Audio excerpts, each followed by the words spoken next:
Hi, everyone. Thank you for joining us for the Pre-Med and Public Health Opportunities Abroad webinar today. My name is Danielle Somick, and I am the Interim Associate Director for Travel Study in the International Education Office. Along with us, we have one of our student returnees, Jaslyn Hudson, who participated in Travel Study, and also Andrew. Hi, everyone. My name is Andrew Bottom, and I am the Global Internship Program Manager. So before we get started, just wanted to discuss a little bit about this entire GLOW week. So this week is the Global Learning Opportunities Week, where us at the UCLA International Education Office are putting on an array of different events and programs, or I guess webinars, for students to learn a little bit more about study abroad, financial aid, scholarships. And so we're really excited about all of you who are joining today. We at the UCLA International Education Office are composed of various study abroad advisors and coordinators like Danielle and myself. And so although we are not currently, as of this recording, at the Murphy Hall IEO office, we are here via email or via Zoom, one-on-one meetings to assist you throughout your journey to study abroad. We also have connections with various study abroad returnees, such as Jaslyn, who can assist you if you have questions about any, what the student perspective is like when you are studying abroad. So thank you so much for joining again.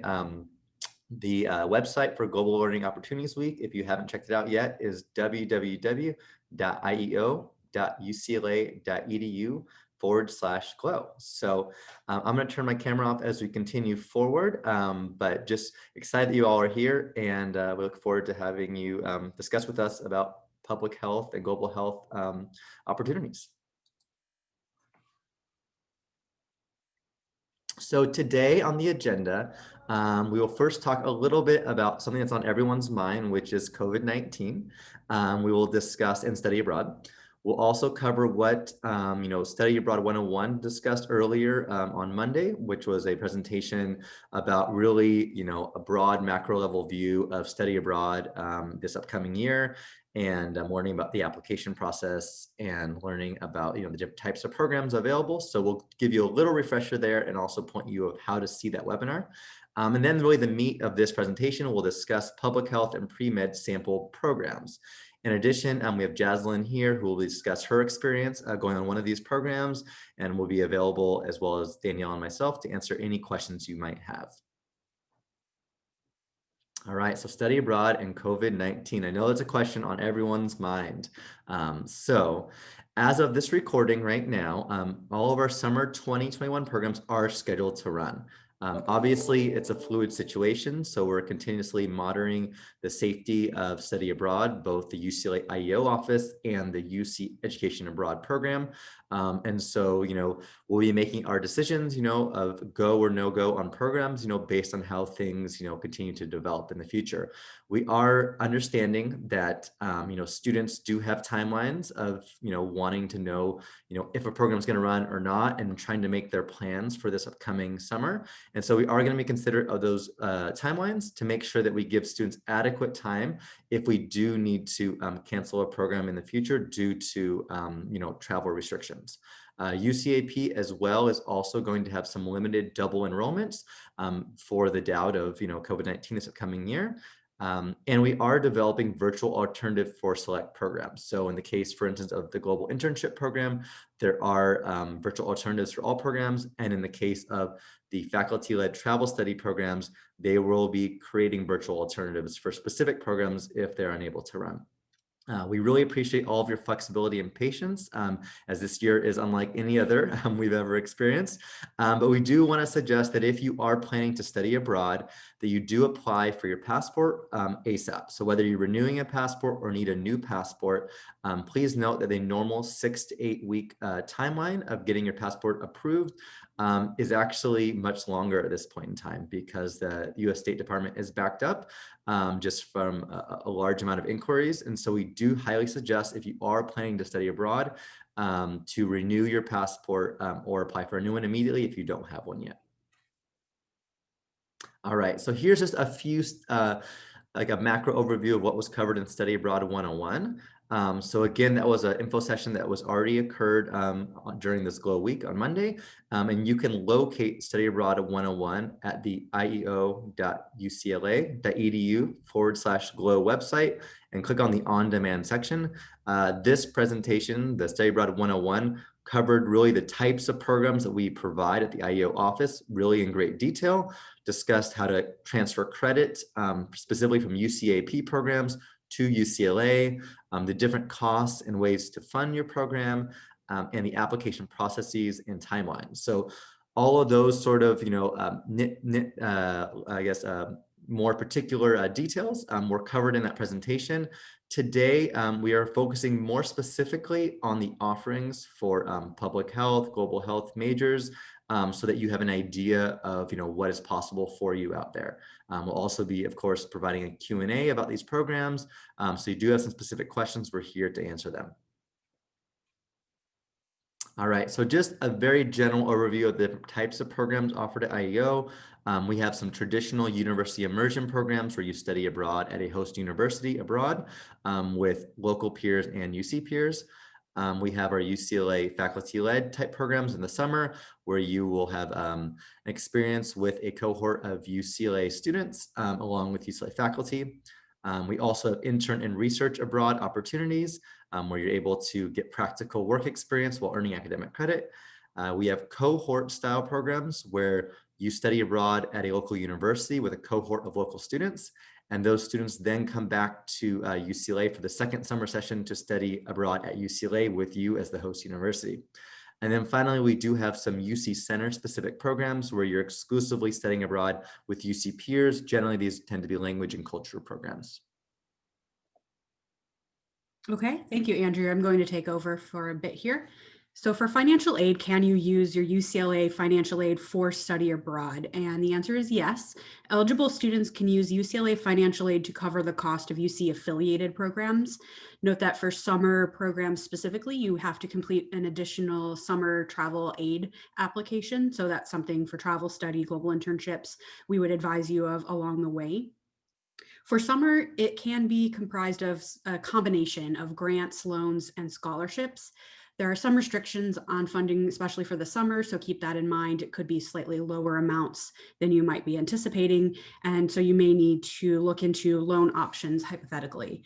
I will note for financial aid, I personally use loans, and for financial aid for travel study or study abroad, it's the one time that I absolutely didn't mind taking out a loan. And if it's the difference between being able to go abroad or not, I would encourage you to look at that and make the best decision for yourself. Generally, to be aid eligible, you must be enrolled in a minimum of 8 units. So you should double check that you're taking enough coursework to maintain that eligibility if you're planning to use financial aid. When do you apply? So as early as 9 months before the start of the program, depending on your program type.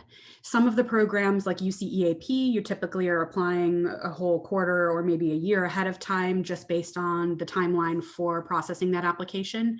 Others like travel study, hypothetically, you could apply in April and still be able to go for the summer, depending if there is space available for your program. So the deadlines do vary, and you should keep an eye on the ones you're interested in doing. Generally, the programs are not competitive, so they're available on a first come, first serve basis. Any that do have like a cap or are highly impacted, we would note that on the program website, but you can always double check with our office. You can actually go ahead and start registering and applying now for programs. UCEAP summer and fall 2021 programs are open now. Travel study and global internships and global cities, some of our other types, are opening in November. Global internships opens November 2nd, and travel study and the other global cities open November 18th. So for studying abroad outside of your major, obviously, if you're coming to this session, maybe you're pre-health or pre-med, but not necessarily looking for something in a specific major, such as biology. So we would encourage you to look around and see what works best for your academics and your professional goals. You're still making progress towards your degree if you're on a UCLA affiliated program. It's just maybe either direct UCLA credit or UC credit, depending on the type of program. But most are not really designed to be focused around a specific major, which is something that's a little confusing sometimes. So doing research like this, attending sessions based on your professional goals, is a really good option. And we're glad that you're joining us to learn about it.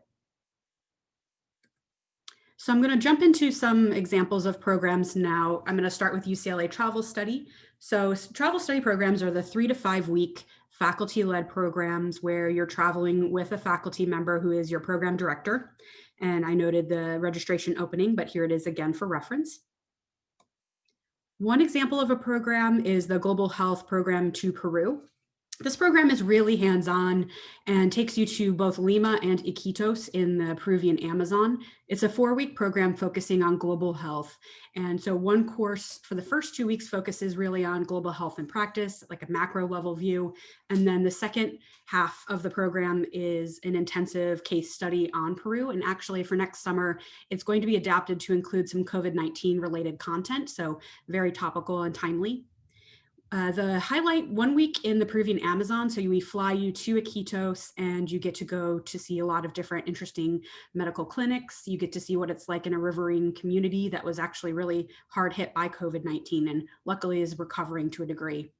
And then you can see the manatee here. So there's also some environmental related aspects to it, manatee rescue, walking through the Amazon, looking at local native plants and things that are used for medicinal purposes. And your classes are held at a Peruvian university, and your faculty is actually a full-time researcher and physician who lives in Peru. So she knows the local area really well, and you're in great hands with this program. The East-West Medicine program you'll hear more about from Jaslyn since she's a returnee, but this program is 4 weeks to Shanghai, China. And the courses are East-West medicine focused, meaning how is medicine handled in a different way in China and in traditional means. So things like acupuncture, moxibustion, Tai Chi. So bringing in some elements that might not be familiar to all of us who are more experienced with Western medicine. The 2 courses are divided as well. So you have one that focuses more on the Chinese healthcare system, and the other is more of a broad focus on cultural origins and impact of modernization. The nice thing about this program is you'll actually get practical takeaways. So you learn how to better care for your own health using traditional techniques. You have a lot of guided visits to hospitals, clinics. You get to go see where local plants are developed and how they make traditional teas and things for treatment. I'll leave that one there so Jadslyn can touch on more of her experience. I'm going to pass it over to Andrew now to discuss some of the UCEAP program options. So UCAP, again, is the UC System-Wide Education Abroad program. And so they do have programs just in general in the summer, the fall, the spring, and year-long options. I'll be testing here specifically health-related programs. But please note that, there may be programs outside of these programs that are really focused on health that you could still study abroad and do an immersive experience in a host university and maybe take health coursework, but maybe aren't these specific immersive experiences, in a health context. So the specific health-based options that UCAP does provide include the Dominican Republic, Community Public Health, in Ghana for community-based health, food security, and development. In Mexico, there's a global health program. In Oaxaca, in Solomon Islands, there's a Pacific Island Environmental and Community Health Program. And in Thailand, there is a public health program. So please note that we'll have our website posted at the very end of this presentation. And if you are searching on the UCAP website, you are able to search by country, by discipline, by term, to really locate the types of programs that you're looking for. In specific, if you want to look for any of these programs, it's pretty easy just to type in the country. And I think in most cases, the health programs are one of the first ones to pop up. So we're going to move on and talk a little bit more specific about a couple of these programs. So we have first the Community Public Health in Santiago, Dominican Republic. This program occurs in the summer from mid-June to mid-August. As you can see, there's 15 units available. So you have 3 courses, pre-professional healthcare issues, community health practicum, and advanced conversation and grammar for Spanish. So you'll be doing 6 weeks of coursework in Santiago in the Dominican Republic, and then you will have a week-long clinical rotation in a rural area. and finally a rotation back in Santo Domingo. This program focuses on various dimensions of community and public health in Dominican Republic, including health management, preventative health programs, and the availability and impact of health-related community services. Another program that we have is, or UCAP provides, is community-based health, food security, and development in Ghana. So this program again is the summer from mid-June to late July, provides 10 units of quarter credit. So you have Ghanaian society and culture, and global health and global food. So in this particular program, you will do coursework in Accra in the capital. You'll participate in local hands-on activities in villages to improve access to adequate health services, learn about sustainable agricultural practices, and then ensure sufficient energy resources and meet other basic needs of the villages that you'll be visiting. And then finally, we're highlighting the public health program in Bangkok, Thailand. This program is also in the summer from mid-June to mid-August. As you can see, there's 12 units of credit provided. So there's a Southeast Asian language and culture program or course, a mobility and border health course, and then a health realities in border populations course. So in this particular program, you will be interacting with individuals from NGOs. Your classwork will pair hands-on fieldwork and lab opportunities. You'll do a prep course on Thai and Burmese language and culture, which is that 2-unit course, and then you'll embark on a series of field excursions. So you'll head to the Thai and Burmese border communities to shadow medical service providers and observe firsthand the public health challenges facing the local population there. So just please note that these are just a few possible programs. Again, there might be other programs provided by UCAP or developed in the future by Travel Study that would have health components to them. So we definitely encourage you to, explore a little bit yourself. In addition, the Global Internship Program will hopefully be developing some public and global health specific opportunities in the near future. And so once those are available, we'll definitely provide the information on our website. And just a note, we do have a keyword scavenger hunt for the Global Learning Opportunities Week. The keyword scavenger hunt is an opportunity to win a $75 gift card. And so this word of the day is Huga. It's a German word. So if you submit this word by going to www.ieo.ucla.edu/glow, you'll see a little on the menu bar an icon about the scavenger hunt, and you can submit the word of the day there to be entered for the scavenger hunt keyword of the day.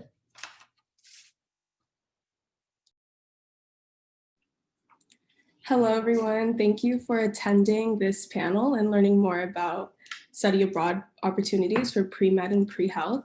My name is Hudson, and I'm a 4th-year pre-med psychobiology student. I participated in the East-West medicine program during the summer of 2020. Sorry, not 2020, 2019. And it was an amazing experience. So I'm just going to tell you a little bit more about that today. I chose to participate in travel study basically because I wanted to immerse myself in another culture and learn more about medicine and healthcare issues globally. I think that's going into medicine is just something that requires a lot of perspective. So I really wanted to gain that in another country and learn about the way that healthcare issues are handled somewhere that is not my home country. More than that, though, I really got to connect with UCLA faculty and students, which is something that I really appreciated about the travel study program that's different from the UCEAP program, which spans across all of the UC campuses. Travel study is specific to UCLA, so I got to make connections with UCLA faculty, UCLA students, and as well as the teaching assistants that were with us. They're all here at UCLA, so they're accessible, and I still have connections with them, and I'm able to hang out with them all the time. So that's something I really appreciated, the smaller program, the more intimate setting. And that's my main reason for participating in travel study and not UCEAP. I gained so much from this experience. I got to see the way that healthcare and global health is handled in a different country, especially with a different economy and political system that China has. It was really amazing to see the way that they tackle their own specific healthcare issues. I got to go on excursions that taught me not only about Eastern medicine and Tai Chi and acupuncture, moxibustion, all of these different methods that are used to treat people that is really different from the systems that we use here in the States. I got to learn about a whole different healthcare system and then also about a different culture. There was medical excursions and there were also cultural excursions. So I got to learn just about culture, medicine, all of the intersections that come in between. And I can't really explain to you the amount of perspective that it's given me as far as forwarding my projection with healthcare and my healthcare career. It really is something that I'll never forget, and something that comes up for me in interviews when it's something when it's seen on my resume. This is something that people are just curious about Eastern medicine, because it's not something that a lot of people get the chance to study. So that was something that I really, really appreciated, and I'll never take for granted. My advice for students exploring their options, especially if you're pre-med, pre-health, is to really plan which program you want to do in advance, because UCLA and the UC systems don't really have a pre-med or pre-health specific program. There's all of these global health programs, and they're absolutely amazing and a really great option for anyone considering a healthcare career. But especially if you are not a global health major or minor, you are going to be getting class credits for global health if you do participate in the global health programs. So I would say that if you are pre-med, pre-health, you're looking for a travel study program or a UCAP program, to just plan in advance. There's all types of programs. There's foreign language programs. There's programs to get your English requirement out of the way. There's the physics program, which is really popular for pre-med, pre-health students. So I would say look at all of your options, figure out the deadlines that you want to apply, and then just decide which program that you want to do. It's something that requires planning, but is just amazingly, amazingly rewarding and very worth doing. So thank you. Please let me know if you have any more questions. Thank you, Jaslyn. That was great. So I think we are going to move on now to the questions. Let's see, Andrew, I don't know if you want to jump on screen too, but let's take a look and see what we have so far. Does nursing count as a health major, and are there nursing specific programs? So yes, nursing does count, and we have nursing students very frequently on the Peru program. Actually, every year we have a few. There's nothing at this time that's been developed specifically for nursing majors or nursing students only, but we definitely would encourage you to look at the 2 health programs through travel study, and there may be additional ones through UCEAP that allow you to get some of that practical, experiential, built into your travel study or your study abroad experience. So I would definitely encourage you to take a look at the ones we just discussed, and I'm sure there's others out there as well. Any other questions that anyone would like, or if you want to pick Jaslyn's brain, how did she decide, any of those things, this is your chance to get to speak with a fellow Bruin. Another question did come in. So do you need to declare the minor such as global health before signing up? No. So you can work with the International Institute, the advisor over there, Magda Yamamoto. She's excellent and can help you with the global health minor. We often have students who sign up for the program and decide, oh, well, I might be able to do 2 of the courses and then go ahead and declare that later. But you would work with the International Institute directly on that. And also for the East West Medicine program, we do have it cross-listed so you can earn med credit. It's upper division in med. So you get the choice for that program. For Peru, it's only global health credits specifically. The med credit, though, I think is just upper division, so it wouldn't fulfill anything specific, but it would show up on your transcript as med-related credit if you wanted it, for med school or something, just to signal to people that you did do study abroad. Any other questions? While I'm waiting, I'm going to go ahead and scroll forward so you can sign up for our newsletter here. The next slide. If you're doing this on your phone and you need to find the link later, it's also linked to the Contact Us page on the GLOW website. But I'll leave this up for a little bit here in case anyone wants to sign up. Looks like we still have about 5 minutes for more questions.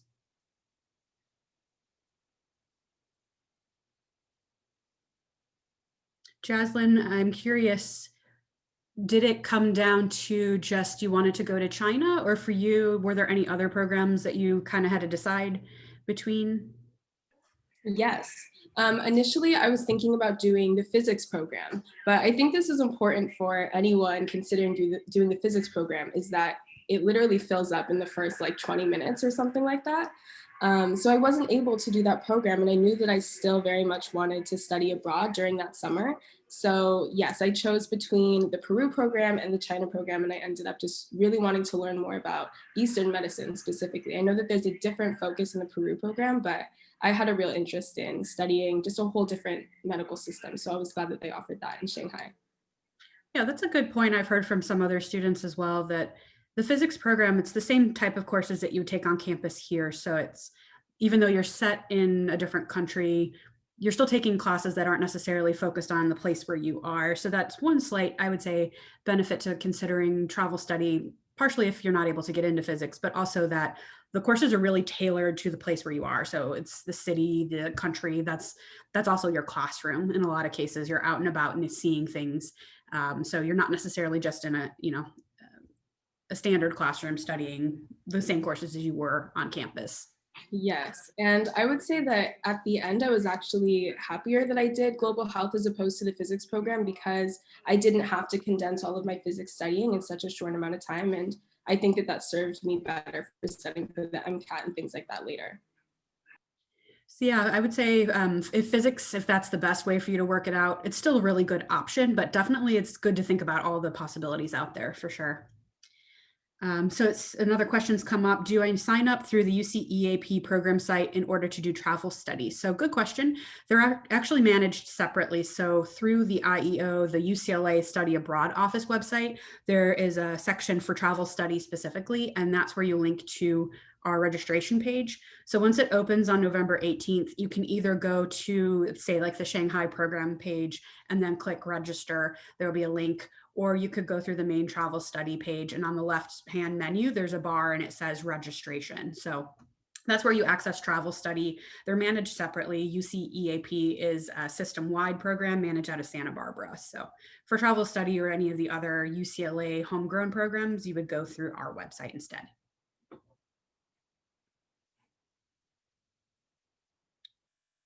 Any other questions? Jaslyn, did you end up, were you always public health as a minor, or did you declare that later, or did you just do the courses for interest's sake? I can't remember. I actually did the courses for interest's sake and then just got the medical global health credit later. Yeah, I have a totally different minor, but it's something that I'm still very happy that I did, even if I didn't get my credits to count towards my major or minor. Yeah, that's a good point too, that you can plan in advance to be able to do that if there's something that really furthers your career goals or you're just curious. You don't necessarily have to be pre-med, pre-health to do a program in Peru, for instance. Most people are, but it's not required. So there aren't prerequisites for a lot of these programs. There may be prerequisites for specific courses in UCEAP. If you're trying to look for like a biology course, you probably have to do the same sequence, but travel study and some of the other options are generally more open, which is nice. Okay, it looks like we are about out of time. So I'm going to see if there's any other questions and go ahead and give you our contact information. Thank you very much, everyone, for joining us. We really appreciate you tuning in. Hopefully this was helpful and gave you some good insight into your program options. And I would plug that if you follow us on Instagram this week, there's also another drawing you can be entered for. So check us out, follow us on our social media. And thank you very much. I'm going to go ahead and turn off the presentation now. If you have any follow-up questions, feel free to shoot us an email or contact us later on. Thank you.